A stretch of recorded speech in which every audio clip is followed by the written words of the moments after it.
Hello students. இப்போ நீங்கள் 11th ஸ்டாண்டர்டுக்கு public எக்ஸாமுக்காக prepare பண்ணக்கூடிய டைம். இந்த நேரத்தில் ஏற்கனவே நான் உங்களுக்கு ஒரு வீடியோ கொடுத்துருந்தோம். 11th ஸ்டாண்டர்டில் எதெல்லாம் வந்து மோஸ்ட் இம்பார்ட்டன்ட் ப்ராப்ளம் அப்படின்னு சொல்லிட்டு ஒவ்வொரு யூனிட் வைஸாக சாப்டர் வைஸாக நம்ம வந்து ஒரு சார்ட் மாதிரி போட்டு question number, exercise number, example நம்பர்லாம் போட்டு கொடுத்துருந்தேன். பட் அதை பார்த்துட்டு நிறைய டீச்சர்ஸ் அண்ட் ஸ்டூடெண்ட்ஸ் வந்து என்ன ஃபோன் பண்ணி கேட்டாங்கன்னா, சார் இந்த நம்பர் கொடுத்தீங்கன்னா புக்கில் மார்க் பண்ணுறதுக்கு பதிலாக கொஷினாகவே அப்படியே கலெக்ட் பண்ணி கொடுத்தீங்கன்னா ஸ்டூடெண்ட்ஸ் வந்து திருப்பி பார்க்கறது ஈஸியாக இருக்குன்ற மாதிரி ஃபீல் பண்ணாங்க. ஸ்டூடெண்ட்ஸும் அது அப்படி தான் கேட்டாங்க. ஸோ அதற்காக வந்து என்ன பண்ணிருக்கோம், அந்த நம்பர் ஏற்கனவே நம்ம என்ன எக்ஸசைஸ் நம்பர், எக்ஸாம்பிள் நம்பர் போட்டோமோ அது எல்லாத்தையும் இங்கே ப்ராப்ளமாக லிஸ்ட் அவுட் பண்ணி கொடுத்துருக்குது. ஸோ இப்போ இது வந்து உங்களுக்கு கட்டாயம் எக்ஸாமினேஷன் டைமில் யூஸ்ஃபுல்லாக தான் இருக்கும். இந்த லிஸ்ட் அப்படியே வச்சுட்டு நீங்கள் என்ன பண்ணலாம், எல்லாத்தையும் ஒர்க் அவுட் பண்ணி பார்த்துடலாம். இதில் பார்த்தீங்கன்னு சொன்னால் ஒவ்வொரு சாப்டர்லேயும் 2 and 3 மார்க் கொஷின்ஸு, இதெல்லாம் 2 மார்க்கில் 3 மார்க் கேட்கறதுக்கு வாய்ப்பு இருக்கோ அந்த மாதிரியான கொஷின்ஸை கலெக்ட் பண்ணி இங்கே கொடுத்துருக்குறோம். அதுக்கப்புறம் ஒவ்வொரு சாப்டர்லேயும் கீழே வந்து 2 and 3 மார்க்ஸ் முடிஞ்ச உடனே 5 மார்க் கொஷின்ஸ் தனியாக கலெக்ட் பண்ணி கொடுத்துருக்கோம். இது மாதிரி ஒவ்வொரு சாப்டருக்கும் பண்ணியிருக்குது. ஸோ இதை நீங்கள் அப்படியே வச்சுக்கிட்டு 2 மார்க் 3 மார்க் கொஷின்ஸ்லாம் ஒர்க் அவுட் பண்ணிட்டு 5 மார்க் கொஷின்லாம் ஒர்க் அவுட் பண்ணிங்கன்னு சொன்னால் மோஸ்ட்லி புக்கில் இருக்கக்கூடிய எல்லா ப்ராப்ளத்தையும் நீங்கள் போட்ட ஒரு ஃபீல் வந்து உங்களுக்கு கட்டாயம் கிடைக்கும். அதே மாதிரி டிஃப்ரெண்ட் ஐடியாஸும் இந்த ப்ராப்ளங்களை ஒர்க் அவுட் பண்ணும்போது இருக்கும். ஏன்னா நிறைய ப்ராப்ளம் வந்து வித்தியாசமாக இருக்கக்கூடிய ப்ராப்ளங்கள்லாம் கலெக்ட் பண்ணி கொடுத்துருக்கனால அவங்க எவ்வளோ டஃப்பாக கேட்டால் கூட ஏதோ இந்த மாடலுக்குள்ளே ஒரு மாடல் தான் வரும், நமக்கு அந்த மாதிரியான ஒரு சான்ஸ் இருக்கும். ஒன்று இந்த கொஷின் வரும் அல்லது இந்த மாடலில் கொஷின்ஸ் கேட்கறதுக்கு வாய்ப்புகள் இருக்கும். ஸோ இப்போ ஃபஸ்ட் என்ன பண்ணுங்கன்னா, இந்த லிஸ்ட்டில் இருக்கக்கூடிய எல்லா ப்ராப்ளத்தையும் தரவாக போட்டு பார்த்துருங்க. போட்டு பார்த்துட்டு அதுக்கப்புறம் சார் எங்களுக்கு வந்து இன்னும் நாங்கள் கூடுதலாக மார்க் வாங்கணும்னு நினைக்கிறோம் அப்படின்னு சொன்னால் நீங்கள் புக்கில் இருக்கக்கூடிய எல்லா கொஷின்ஸையும் பாருங்கள். சென்டம் வாங்குறவங்களுக்கு புக்கில் இருக்கக்கூடிய எல்லா கொஷினையும் பார்க்குறது தான் சேஃபு.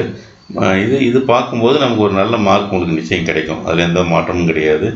இப்போ பார்த்தீங்கன்னா 2 மார்க்கில் தான் கேட்பாங்க, 3 மார்க்கில் தான் கேட்பாங்க. நம்ம அந்த டைமிங் ஒர்க் அவுட் பண்ண எவ்வளோ நேரம் ஆகும், இந்த மாதிரியான விஷயங்கள்லாம் கால்குலேட் பண்ணி தான் அந்த ப்ராப்ளங்களை லிஸ்ட் அவுட் பண்ணியிருக்கீங்க. ஸோ ஒவ்வொரு யூனிட்லேயும் அந்த மாதிரி இம்பார்ட்டண்ட்டாக இதெல்லாம் 2 மார்க்கில் கேட்கறதுக்கு வாய்ப்பு இருக்குது, இதெல்லாம் 3 மார்க்கில் கேட்பாங்க, இதெல்லாம் 5 மார்க்கில் கேட்பாங்கன்ற அந்த ஒரு கால்குலேஷனோட தான் இந்த லிஸ்ட் அவுட் பண்ணியிருக்கோம். இதில் சில யூனிட்டில் பார்த்தீங்கன்னா அந்த எக்ஸசைஸில் இருக்கக்கூடிய எல்லா ப்ராப்ளங்களும் கொடுத்துருப்போம்.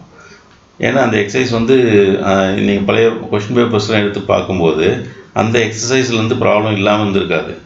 ஒரு 5 மார்க்கோ 3 மார்க்கோ ஏதோ ஒன்று கேட்டுட்ருப்பாங்க. அப்போ அந்த மாதிரியான சாப்டர்ஸ் வரும்போது அதில் அதிகமான ப்ராப்ளம் கொடுத்துருப்போம். சிலதில் வந்து 5 மார்க் கேட்கறதுக்கு வாய்ப்பு இருக்குது, 2 கொஷின் கேட்குறாங்கன்னா அதில் கொஞ்சம் கூடுதலாக கொஷின்ஸ் இருக்கும். அப்போது இவ்வளோ கொஷின்ஸ் இருக்கிற மாதிரி தெரிஞ்சால் கூட நீங்கள் ஒர்க் அவுட் பண்ணி ஏற்கனவே புக்கு ஃபுல்லாக பார்த்துருப்பீங்க. அதில் பர்டிகுலராக இதெல்லாம் வந்து நம்ம பார்த்துட்டோமா அப்படின்னு செக் பண்ணிக்கோங்க. இந்த ப்ராப்ளங்களை போடும்போது மற்ற ப்ராப்ளத்துக்கான ஐடியா நிச்சயம் உங்களுக்கு ஃபார்ம் ஆகிடும். ஸோ அப்போது ஒர்க் அவுட் பண்ணி பாருங்கள்.